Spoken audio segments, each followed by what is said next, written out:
ఈ కాలంలో పిల్లలు మాట వినరు అని చెప్పి మామూలుగా పేరెంట్స్ నుంచి కానీ లేకపోతే టీచర్స్ నుంచి కానీ సమాజం నుంచి వస్తూ ఉంటుంది. అంటే మనం ఏదైనా వాళ్ళ పిల్లలకి మాట చెప్తే వాళ్ళు దాన్ని దాటేస్తారు, సరిగా వినరు అని చెప్పి.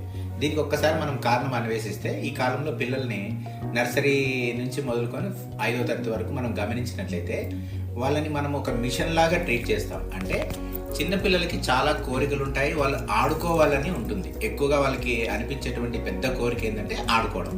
కానీ పేరెంట్స్ పొద్దున్నే నిద్ర లేపేసేసి స్కూల్ బస్సు వస్తుంది రెడీ కావాలని చెప్పేసి, తర్వాత వాళ్ళకి నచ్చని టిఫిన్లన్నీ పెట్టేసేసి నాకు వద్దు అన్నా కానీ మనం వినం. ఎందుకంటే తొందరగా వెళ్ళిపోవాలా, వ్యాన్ వచ్చేసింది, వెళ్ళిపోవాలని చెప్పి మనం తోసేస్తాం.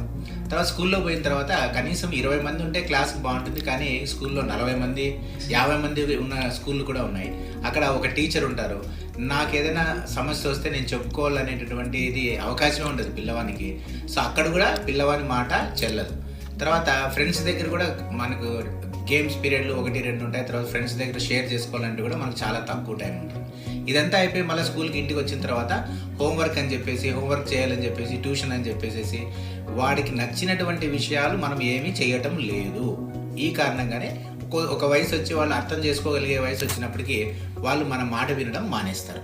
సో ఇది మెయిన్ కారణం. దీన్ని గమనించుకొని పేరెంట్స్ కానీ టీచర్స్ కానీ ఏం చేస్తే బాగుంటుందంటే, పిల్లవాడు ఏదైనా చెప్పేదానికి ప్రయత్నిస్తే కనీసం దాన్ని మనం చేయకపోయినా దాన్ని వింటే వానికి ఒక సాటిస్ఫాక్షన్ వస్తుంది. తర్వాత సమాజంలో తర్వాత కూడా ఏదైనా వాడికి చెప్పినప్పుడు వాడి వినే ప్రయత్నం చేస్తాడు. సో థ్యాంక్ యూ, ధన్యవాదాలు. ఫాలో అవుతారని నేను ఆశిస్తాను.